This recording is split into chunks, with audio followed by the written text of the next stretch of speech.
Salut tout le monde! Aujourd'hui on se retrouve pour une nouvelle vidéo et il s'agit d'un full face uniquement avec des produits de chez Sephora Collection. Pour le coup je trouve qu'ils ont quand même des bons produits, j'ai même des pinceaux qui viennent de chez Sephora, donc on va tester tout ça ensemble et je vous donnerai mon avis.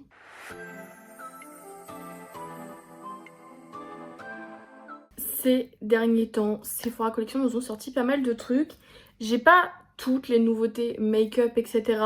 J'ai pu tester leur beurre crème pour le corps que j'adore, mais j'aimerais bien tester d'autres produits. Mais vu qu'en ce moment, je suis un peu en mode no buy, économie la team, et ben j'économise tout simplement. J'évite de trop dépenser. Donc c'est pour ça qu'il y aura sûrement pas de haul ce mois-ci parce que bah, j'essaie d'être plus raisonnable tout simplement. On va commencer du coup par le primer. Donc j'ai celui-ci, c'est le Smooth Plus Blur.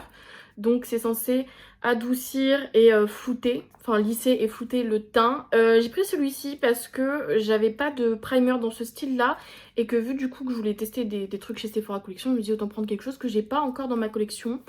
J'ai pas remarqué de trucs en particulier avec ce produit, genre à chaque fois que j'utilise je suis un peu en mode ouais ok bah j'ai l'impression de juste avoir rajouté une couche sur mon visage, mais enfin le côté lissant floutant je suis pas sûre et je la trouve quand même assez épaisse comme base, pas trop hydratante et moi je préfère les bases hydratantes pour mieux faire glisser le maquillage dessus en fait. J'en prends juste un petit peu et en fait ça se sent à la formule que c'est quelque chose d'assez compact, épais comme crème, donc je suis pas hyper fan. Je vais surtout venir la mettre sur ma zone T parce que c'est là que j'ai les pores les plus apparentes en termes général. Pour le teint, j'ai une sorte de skin tint, ça s'appelle le Reveal The Real. Parce que c'est le seul produit teint chez Sephora qui est assez clair pour ma peau. Tous leurs fonds de teint sont trop orange ou jaune. Même celui qu'ils ont sorti en stick récemment que je voulais trop tester, pareil. Il n'y a que ce skin tint qui vraiment peut aller sur ma peau. Tout le reste c'est beaucoup trop foncé. Même en ce moment que c'est le début de l'été qu'il y a le soleil. Donc voilà, je suis obligée de prendre celui qui est en transparence. Et encore en hiver, je crois qu'il est un petit peu trop orangé pour moi aussi. Mais là pour l'été, je pense que ça va être mon produit go-to parce que justement il est hyper léger, c'est un skin tint. Et j'ai pas d'autres skin tint de toute façon je crois dans ma collection. C'est la teinte 100 N Fair et je vais venir l'appliquer au pinceau si ça veut bien. Dans ma trousse à maquillage, il faudrait que je la mette couchée vers le bas pour justement que le produit glisse plus vite. En termes de couvrance, bah c'est un skin tint donc on n'a pas beaucoup de couvrance, mais je trouve qu'il unifie quand même super bien. Genre là je pense que vous pouvez voir déjà la moitié où là j'ai des rougeurs et au niveau de la bouche je trouve quand même que c'est un peu mieux. Après c'est vraiment un skin tint quoi, donc bah, vous êtes sur de la transparence. Voilà ce que ça donne. On est quand même sur un côté un petit peu glowy, mais on est vraiment sur un produit en transparence. C'est votre peau, mais en mieux. Moi, pour le coup, ça m'a un petit peu réconciliée avec les skin tints, parce que vous savez qu'à la base, je préfère tout ce qui est couvrant. Je suis très full face. Mais c'est vrai que quand t'as envie d'un make-up naturel et de pas prendre trop de temps à te maquiller, c'est vraiment pas mal, parce que ça donne vraiment cet effet bah, unifié, mais beau quoi. Pas too much. Pour trouver un concealer à ma taille, c'est pareil, je suis obligée de partir sur celui qui est en fait quasiment pas trop couvrant parce que sinon c'est trop foncé pour ma carnation. Le skin tint, j'ai pris la teinte 100N Fair et le correcteur c'est la teinte 06 normalement si je dis pas de bêtises. Bref, donc c'est le Best Skin Ever Glow, voilà, multi-purpose concealer, luminous finish. Donc pareil, on est sur un fini lumineux. C'est vrai que ces derniers temps j'aime bien parce que je trouve que ça donne un côté un peu plus naturel, plus vivant, vous voyez. Et aussi ces derniers temps, je trouve que pour avoir un concealer qui se font bien et qui fait pas trop de plis, j'en mets très peu. Et après je viens de rajouter en fait si j'ai besoin de plus de produits. Mais du coup je viens tapoter pareil avec un pinceau de chez Sephora d'ailleurs. C'est le 02 Concealer. Et donc je viens tapoter pour vraiment fixer la matière en fait et que ça aille pas trop dans les plis. Je viens également en mettre sur mes imperfections, même si je trouve que du point de vue imperfection, c'est vraiment pas un bon concealer parce qu'il couvre rien. Mais pour mes cernes, je trouve qu'il fait quand même un petit peu le travail. Encore une fois, on est sur du naturel. Pour le blush, je vais venir utiliser l'un de mes blushs préférés, même si maintenant j'en ai plein que j'aime autant que celui-ci, mais dans les blush crème, ça a été l'un des premiers que j'ai aimé. C'est le All-in-One Cream Color et je crois que je vous l'avais déjà montré dans une vidéo. Il est très bien entamé. C'est la teinte Crunchy Almond 01. Et je sais pas si vous continuez à les faire, mais en fait c'est vraiment un baume assez gras, mais en même temps pas trop gras au ressenti et au toucher. Donc c'est un produit qu'il faudra un peu venir chauffer. Je vais en enlever un peu sur ma main.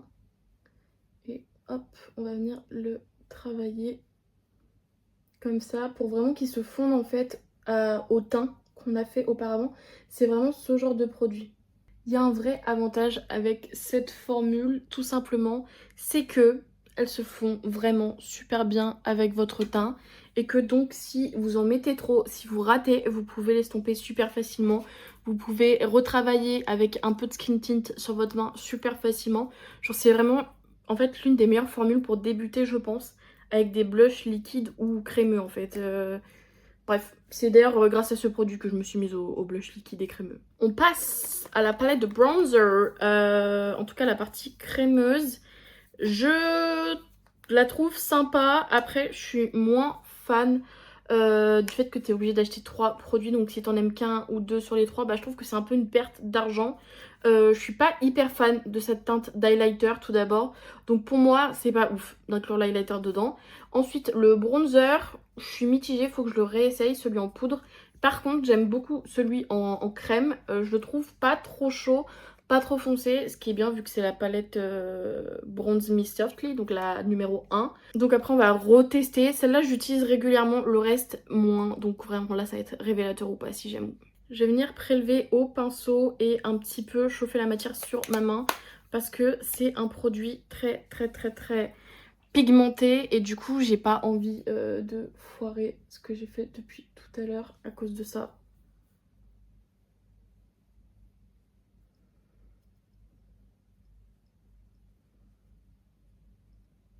Faut savoir que vraiment j'ai du mal avec le bronzer, donc là je suis venue un peu en mettre au niveau du front en fait, et je trouve que ça va, mais il faut vraiment y aller doucement parce qu'il est hyper pigmenté. Par contre mes joues elles glow, je suis choquée. C'est l'heure de faire les sourcils avec la cire à sourcils, c'est la Fluff and Fix Brow Wax. Par contre je suis choquée, là avec la lumière je vois en transparence à l'intérieur du packaging et franchement il a l'air de m'en rester encore pas mal ces derniers temps. De toute façon, je l'utilisais plus trop parce que j'essaie de finir d'autres produits.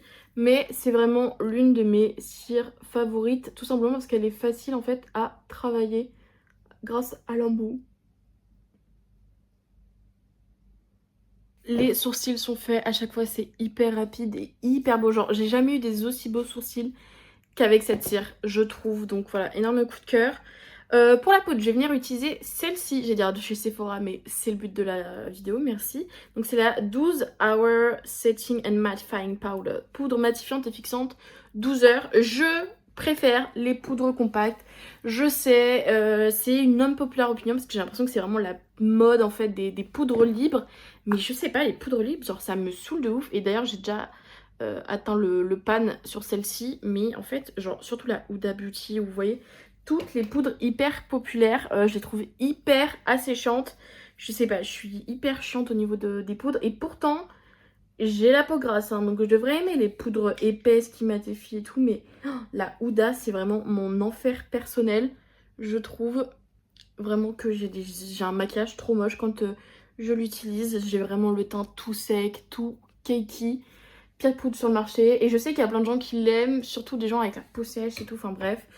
Donc je sais pas trop quoi vous dire, soit c'est de la com, soit les gens aiment vraiment et je suis juste aigrie. Pour la poudre j'ai utilisé aussi ce vieux pinceau qui vient aussi de chez Sephora pour la poudre. Après je sais pas s'ils ont changé leur pinceau poudre mais celui-ci je l'aime toujours depuis le lycée. Maintenant que notre teint est poudré, je vais venir reprendre le bronzer poudre et le prélever pour l'appliquer. J'ai un peu peur parce que vraiment les bronzer poudre c'est pas mon fort. Mais écoutez, ça a l'air d'aller. J'ai l'impression. Faut juste bien le doser. Je viens également retravailler le bronzer au niveau du nez vu que j'ai pas fait de contouring. Je vais prendre mon vieux pinceau éventail de chez Zoeva. Je sais même pas si cette marque elle existe encore, mais pareil, ça date du lycée. Et je viens prendre l'highlighter pour le mettre sur mes joues. Oh waouh, ça glow, hein, comme si on n'était déjà pas assez glowy comme ça.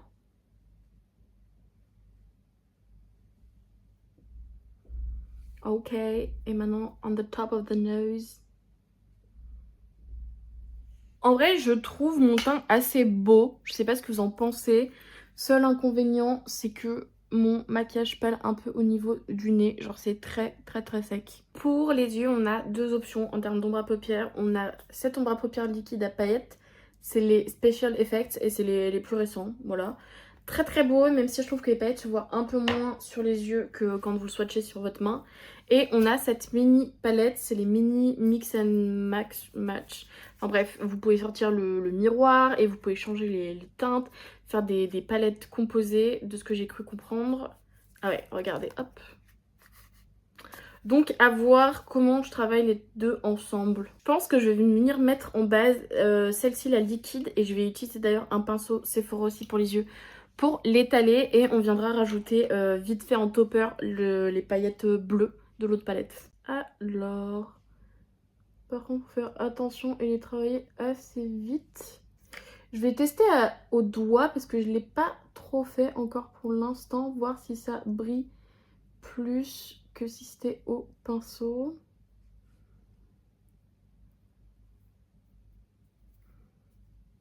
Moi, je trouve qu'on voit autant les paillettes que si je l'avais mis au pinceau. Peut-être un chouï plus, mais c'est vraiment discret en fait sur la paupière, je trouve. Là où sur la main, ça se voit beaucoup plus. Mais déjà, juste comme ça, vous avez un look sur les yeux. En soi, vous pouvez venir rajouter un peu des paillettes claires ici. Et genre eyeliner, mascara, et ça pourrait être the look. Je pense que je vais essayer le violet qu'il y a juste ici, ou le bleu. Je vais voir. Peut-être plus le bleu en fait. Parce que je crois que le bleu, il est vraiment en transparence pour le coup. Ah ouais. Oh, c'est vraiment incroyable. Genre, pardon, mais je suis choquée. Et donc, on vient faire une petite transition comme ça, ici. And that's it. You have the look. Je vais quand même émettre une critique sur cette palette. J'aime beaucoup ce fard bleu, qui en fait a des palettes en transparence. Là, celle-ci, cette teinte est beaucoup moins fun. On est plus sur du satiné violet. Je la trouve beaucoup plus poudreuse et moins facile à travailler. Et la teinte blanche, en fait, c'est des gros copeaux de paillettes. On n'est vraiment pas sur une formule hyper agréable. Donc voilà, mais je pense que c'est vraiment des toppers. Donc je vais essayer d'en mettre peut-être un tout petit peu sur les yeux. Mais je garantis rien. Alors, qu'est-ce qu'on en pense sur les yeux? Moi, je trouve ça pas mal. Je trouve ça pas mal, je trouve ça joli. J'ai fait un rapide eyeliner noir au feutre de chez Essence parce que je n'ai pas d'eyeliner de chez Sephora, mais au final je me dis que j'aurais pu en acheter un parce que j'ai bientôt fini le mien, mais c'est pas grave. Je pense qu'on va tous survivre sans eyeliner Sephora pour cette vidéo. Là je vais utiliser le spray fixateur de chez Sephora toujours, du coup c'est le Makeup Letting Spray 16 heures sans transfert, résistant à la chaleur et à l'humidité. C'est un très bon spray fixateur, moi je l'aime beaucoup. Je trouve que c'est assez fixant pour faire des événements.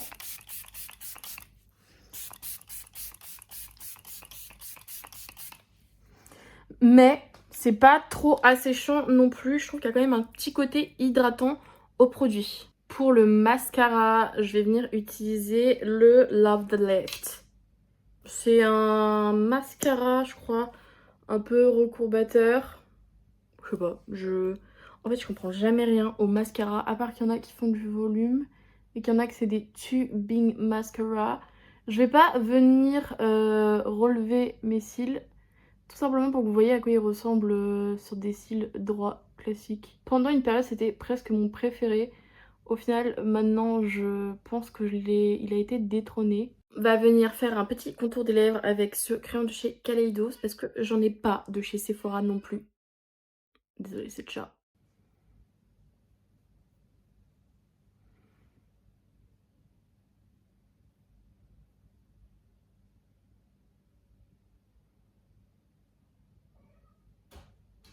Du coup, pour les lèvres, on va faire un combo lèvres. Alors, tout d'abord, on va utiliser ce rouge à lèvres.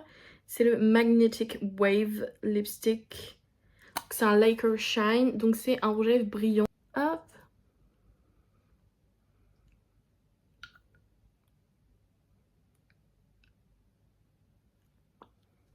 Je trouve vraiment la couleur super belle. Et en fait, c'est vraiment un genre de rouge à lèvres pas too much, un peu glossy, mais pas trop. Mais j'ai également un gloss de chez Sephora Collection et c'est un gloss à paillettes. Je pense que ça se voit juste comme ça, que les paillettes sont vraiment ouf. On est sur du bleu un peu, violet. Et je vais juste venir l'appliquer un petit peu par-dessus pour ajouter du glossy.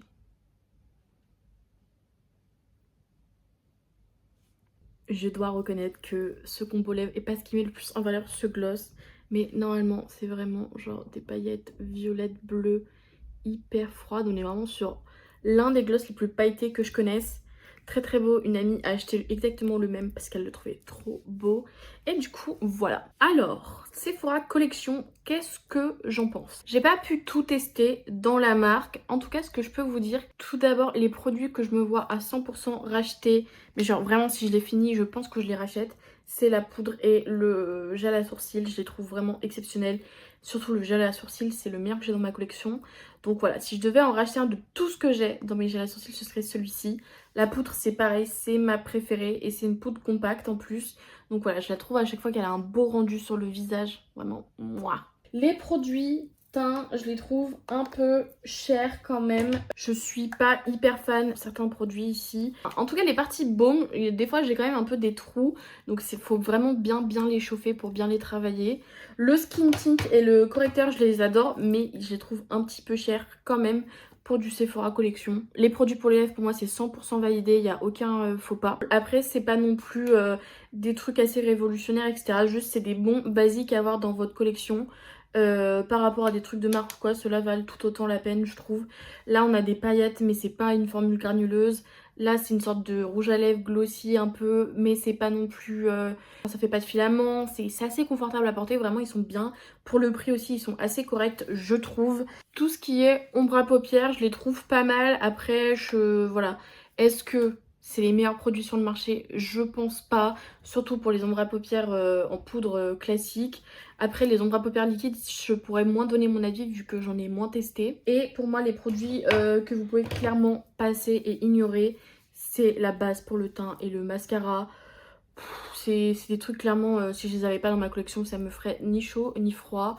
J'ai d'autres mascaras que je préfère, dans des moins chers en plus, ou dans le même type de prix. Et pareil pour le primer, c'est pas du tout mon style en fait.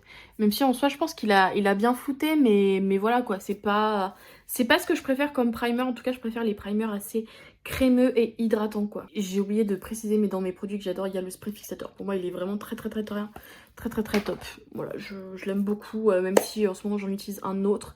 Je trouve qu'il fait quand même le taf, mais il est un chouï cher aussi. Sur ce, la vidéo est terminée. Si vous avez pu tester certains de ces produits, n'hésitez pas à me donner votre avis en commentaire, ça m'intéresse vraiment. Parce que d'une peau à l'autre, on n'a pas les mêmes préférences en termes de produits. N'hésitez pas à liker aussi si elle vous a plu, comme ça je saurai que je devrais faire plus de ce type de contenu. À vous abonner pour pas rater mes futures vidéos. Allez me suivre sur mes autres réseaux, que ce soit Insta ou TikTok. J'essaye d'être un peu plus active. Et sur ce, je vous dis à la prochaine pour une future vidéo. Bye!